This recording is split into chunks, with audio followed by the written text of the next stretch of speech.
नमस्कार दोस्तों, मैं हिम्मत सेठ एक बार फिर आपके सामने उपस्थित हूँ। दोस्तों, हम महावीर समता संदेश यूट्यूब चैनल से बोल रहे हैं और आपका स्वागत है इस चैनल पर।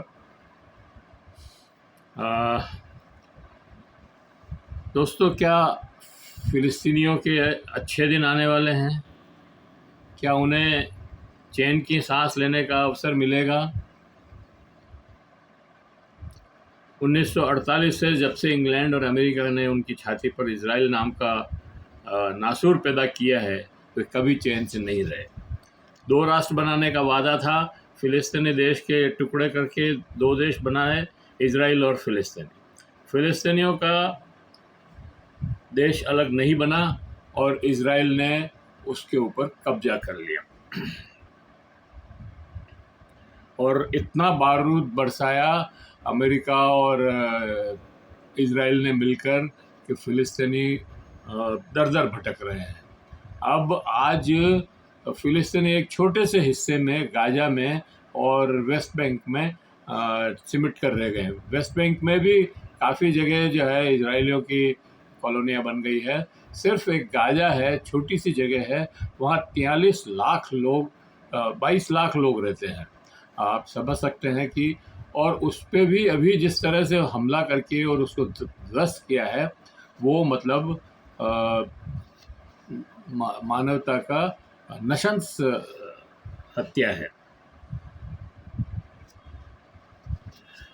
तो अभी बात इसलिए है कि ये सब जानते हैं कि अमेरिका और इजराइल मिलकर के ये सारा खेल कर रहे हैं और ख़ास तौर से अमेरिका और यूरोप ये जो है अरब कंट्रीज़ के तेल पर कब्जा करने के लिए ये सारा काम कर रहे हैं।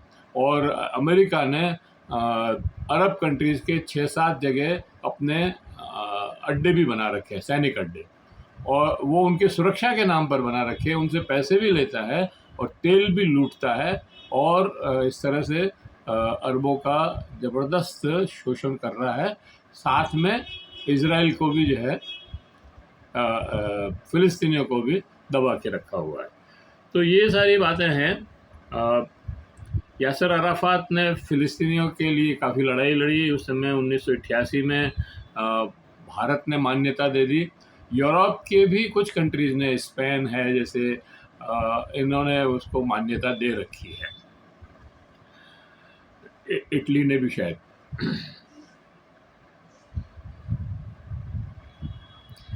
अब भारत में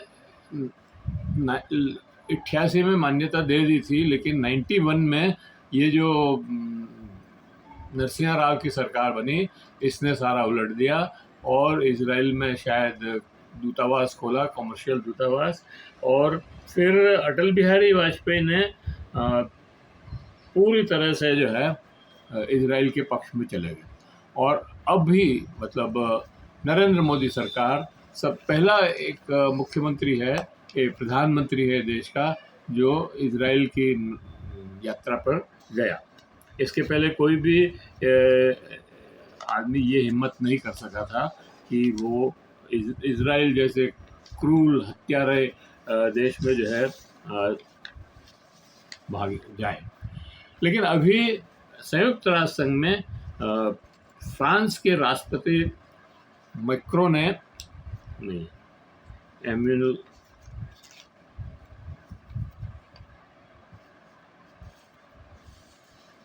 फ्रांस के राष्ट्रपति ने उनको नागरिकता दे दी।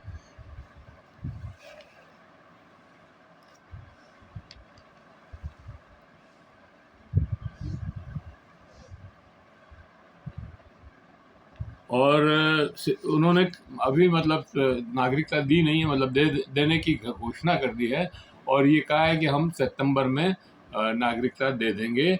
और वो अमेरिका के बिल्कुल अलग चला गया है और अमेरिका को भी उसने जो है लताड़ पिलाई है कि ये क्या आप जो है कर रहे हो। तो अब जब फ्रांस नागरिकता दे देगा तो संयुक्त राष्ट्र संघ में उसको थोड़ी राहत मिल जाएगी और नए सिरे से मान्यता के लिए अप्लाई कर सकेगा। इसके बाद ब्रिटेन, फ्रांस और जर्मनी ने गाजा में भुखमरी को देखते हुए एक संयुक्त बयान जारी कर कहा कि बंधकों की रिहाई से पहले तत्काल युद्ध विराम करना चाहिए। गाजा के नागरिकों के बिना किसी देरी के भोजन और पानी उपलब्ध कराना चाहिए। इजराइल को अंतर्राष्ट्रीय मानवीय सहायता कानून के तहत अपने दायित्वों को निभाना चाहिए। इसका मतलब ये हुआ कि इजराइल जो वहाँ भोजन लेने जाने वालों को भी गोली मार रहा है, उसके विरुद्ध ये बयान है। और अब ऐसा लगता है कि इजराइल को एक अलग देश बन जाएगा, मान्यता मिल जाएगी और इसको जो है अपनी बात कहने का, अपने चैन से जीने का अवसर मिलेगा।